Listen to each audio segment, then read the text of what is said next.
अस्सलाम वालेकुम वरहमतुल्लाहि वबरकातुहू। आज की हदीस में हमने ये सीखना है कि नबी सल्लल्लाहु अलैहि वसल्लम ने फरमाया था कि जन्नत में जाने वाले ऐसे अमाल हैं जो बहुत थोड़े हैं, लेकिन शैतान हमें वो करने नहीं देता। और वो कौन से अमाल हैं आज इंशाल्लाह हम देखेंगे। और हमने पूरी कोशिश करनी है कि हमने ये अमाल करने ही करने हैं और हमने शैतान के साथ जंग करनी है।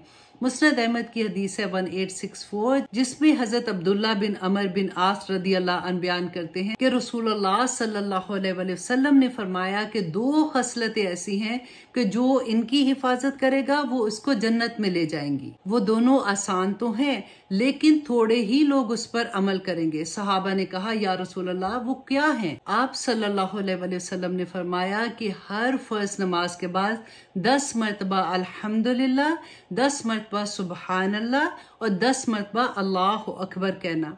फिर जब तू अपने बिस्तर पर आए तो 100 मरतबा सुबहान अल्लाह, अल्हम्दुलिल्लाह और अल्लाह अकबर कहे। ये जुबान पर तो कुल 250 कलमात हैं, लेकिन तराजू पर 2500 हैं। अब जरा ये तो बताओ कि तुम में से कौन है जो दिन रात में 2500 बुराइयां करेगा? सहाबा ने फरमाया कि या रसूलल्लाह, फिर ये अमल करने वाले कम कैसे होंगे? आप सल्लल्लाहु अलैहि वसल्लम ने फरमाया कि शैतान नमाज ही में तुम्हारे पास आ जाता है और तुम्हें जरूरियात याद कराना शुरू कर देता है, और जैसे ही तुम नमाज खत्म करते हो तुम फौरन उठ जाते हो। और इसी तरह से रात को भी सोते वक्त तुम्हारे पास आ जाता है और ये कलमात पढ़ने से पहले ही तुम्हें सुला देता है। बस वो ये कलमात नहीं कह पाता।